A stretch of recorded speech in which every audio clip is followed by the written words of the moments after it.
I didn't disconnect from the world because I was lost. I disconnected because I realized something unsettling. The more available I was, the less presence I had. For years, I responded quickly. I was always online, always accessible, always up to date, and yet invisible. People talked to me, but didn't listen. They called me, but didn't consider me. They included me, but didn't respect me. At first, I thought the problem was a lack of charisma, then communication, then confidence. None of that solved it. Until a simple question began to haunt me. Why is it that the more I appear, the less impact I have? That's when I realized something no one says out loud. Presence isn't frequency.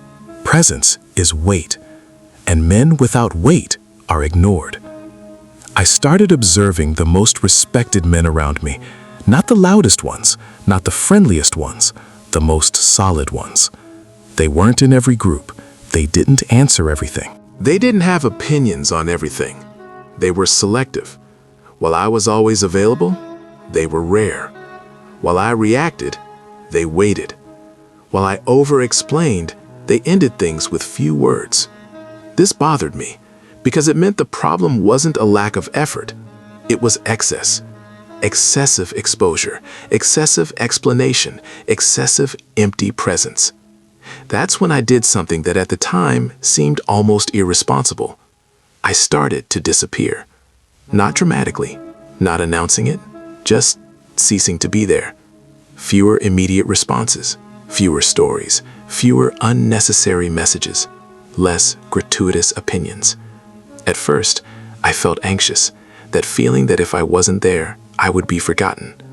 But something strange happened. People started to approach me more carefully. The conversations became more direct. The tone changed. When I spoke, no one interrupted. When I arrived, the room noticed. And it wasn't because I became better. It was because I became rarer. Here's the uncomfortable truth. The digital world rewards the attention-seeking man, but the real world respects the man who doesn't compete for attention. Disconnecting in the Stoic way isn't escaping reality. It's stopping begging for validation. It's choosing where your energy touches. It's understanding that every immediate response is a micro-submission. It's realizing that always being accessible communicates something silent. You can interrupt me whenever you want. Invisible men aren't ignored for lack of value. They're ignored because they don't impose a cost. When everything about you is open, nothing about you is respected. It was at this point that I stopped trying to be seen and started building real presence. Non-digital presence, physical presence, emotional presence. I started listening more than talking, ending conversations at their peak, not when they were exhausted. Leaving without giving too much notice, not justifying every decision. And something essential changed within me. I stopped reacting. The man who reacts lives at a disadvantage. The man who chooses the moment controls the rhythm. This is the heart of Stoic disconnection. It's not isolation. It's sovereignty. You don't need to announce that you're absent. You just need not to always be there. When you disappear a little, the world adjusts. When you disappear too much, you get lost. But when you choose when to appear, you create gravity. If you're listening to this now and feel tired, scattered, ignored, it's not a lack of discipline. It's excessive noise. And noise kills presence. Perhaps the next step isn't to do more. Perhaps it's to withdraw strategically. Silence isn't weakness. It's a filter. And men who filter the world are men the world learns to respect. If this makes sense, stay. This channel isn't about motivation. It's about silent reconstruction. Subscribe if you prefer to be respected in silence rather than applauded in noise. In the end, the revolution isn't external. It's invisible. And that's exactly why it works. After a while, I realized that the disconnection wasn't just external. the real break happened inside.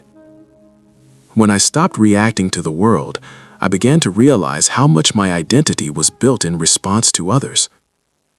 I said things expecting approval. I made decisions expecting validation. Even silence before was too strategic. I wanted them to notice. That's also neediness, just more sophisticated. So I went deeper. I started doing something uncomfortable, not filling voids.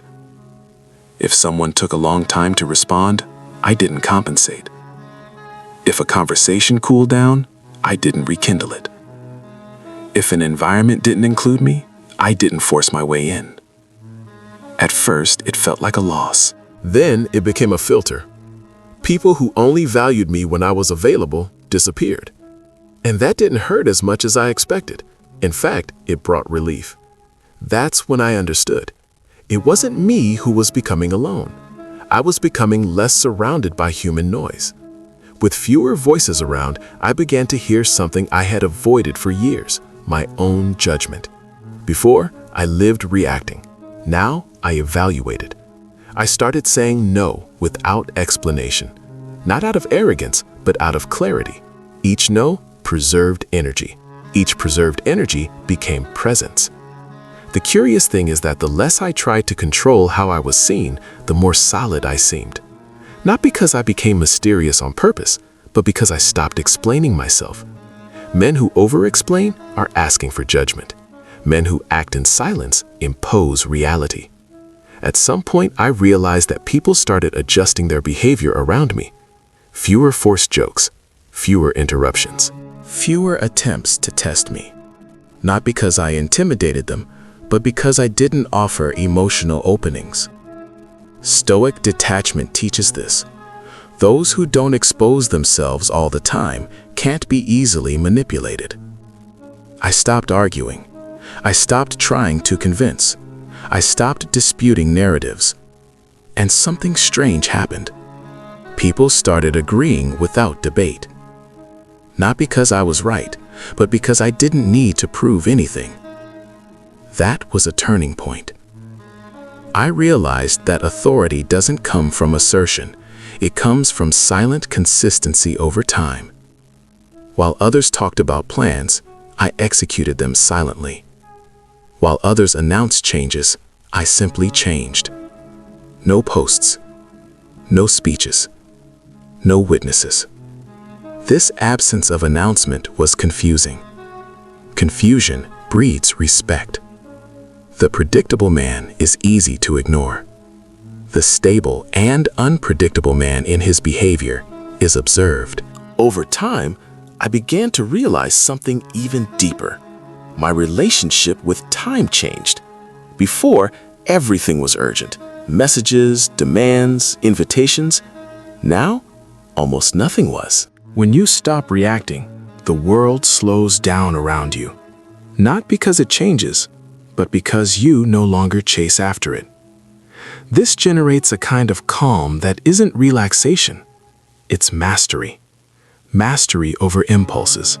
Mastery over words. Mastery over presence. It was in this state that I understood the central error of the invisible man. He tries to be noticed before being solid. Solidity comes before visibility. Always. Disconnection gave me space to build something internal that didn't depend on applause. Routine, discipline, non-negotiable standards. When you live like this, respect isn't asked for. It happens as a consequence. Today, when I enter a room, I don't try to impose myself.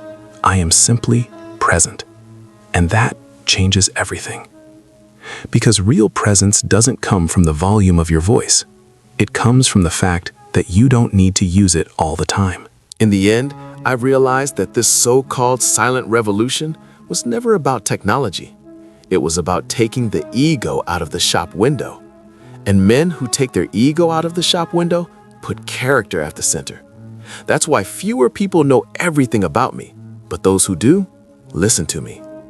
Once inner presence stabilizes, the external world begins to react differently. Not dramatically, subtly. and the attentive man notices. In relationships, the first change is uncomfortable. You stop being the easy person. Before, I was the one who solved problems, the one who understood, the one who yielded. That made me seem useful, never respected. When I stopped chasing artificial harmony, some relationships became strained. Silences appeared, tests too. And here's a rule that few men accept. When you change your posture, those who benefited from your weakness react. Some try to provoke, others try to blame. Others try to bring back the old you. I didn't confront anyone. I didn't explain anything. I just maintained my behavior. The man who maintains silence wins over the man who needs the last word. Over time, the tests cease, because tests only work with those who react. In closer relationships, something interesting happened. Conversations became more objective, less drama, less emotional overlap. Not because I became cold, but because I stopped absorbing what wasn't mine. Invisible men confuse empathy with self-abandonment. I stopped.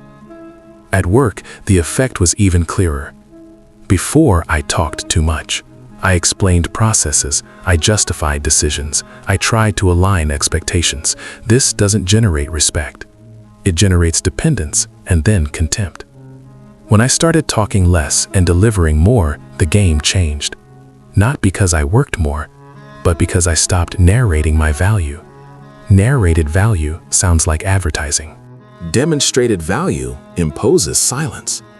I started responding precisely, without beating around the bush, without anxiety. Curiously, people started preparing what they said better before speaking to me, because I didn't fill in the gaps for them. This is a detail that few realize. Whoever doesn't speak impulsively forces the other person to organize themselves, and organization is respect. In meetings, I didn't compete for space. I waited. And when I spoke, I wasn't trying to convince. I was simply stating my position. Men who try to convince give away power. Men who state their position establish invisible boundaries. Over time, I started being consulted before decisions were made. Not because I offered myself, but because I didn't interfere unnecessarily. Strategic absence creates authority. In social status, the change is silent but profound. You cease to be a social accessory. Before, I was in every environment, in every conversation, in every group. That's not presence, that's dilution. When I started choosing where to be, the impact increased, not through artificial scarcity, but through consistency. People started noticing when I wasn't there, and that's a clear sign of value. Invisible men think they need to appear more.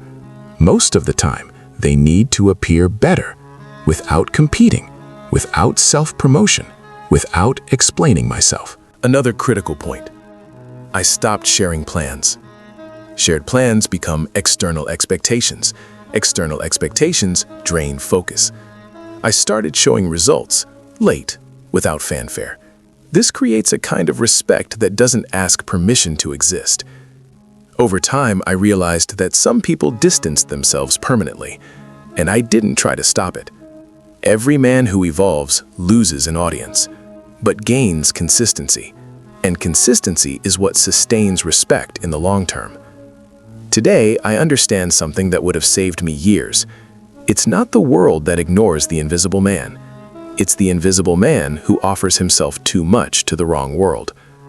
Stoic disconnection taught me to select environments, conversations, connections, not out of arrogance, but out of integrity. In the end, silent authority is not a social technique. It's a side effect of someone who doesn't negotiate their own internal structure. And when a man doesn't compromise his structure, the world adapts. Not quickly, not with applause, but definitively. Over time, I realized that the most delicate change wasn't at work or in social life. It was in intimacy. That's where the invisible man gets most lost, because that's where he tries hardest to compensate. Before, I confused closeness with total surrender. I thought being emotionally available all the time was maturity. In practice, it was abdication. I listened to everything. I absorbed everything. I explained everything. And the more I did that, the less space I occupied. Attraction doesn't die from lack of affection. It dies from an excess of predictability. When I started to experience stoic disconnection consistently, something strange happened in intimate relationships. Silence regained its weight. I didn't respond immediately, not because I wanted to seem busy, but because I was there. I didn't explain every absence. I didn't justify every choice. I didn't defend myself against other people's feelings. This caused insecurity at times. And here's a crucial point. The other person's insecurity is not your automatic responsibility. Invisible men try to resolve emotions they didn't create. I stopped. And when I stopped, something changed. The questions came with more care. The words with more respect. The person on the other side began to feel they didn't have total access, and limited access generates attention. Not anxious attention, focused attention.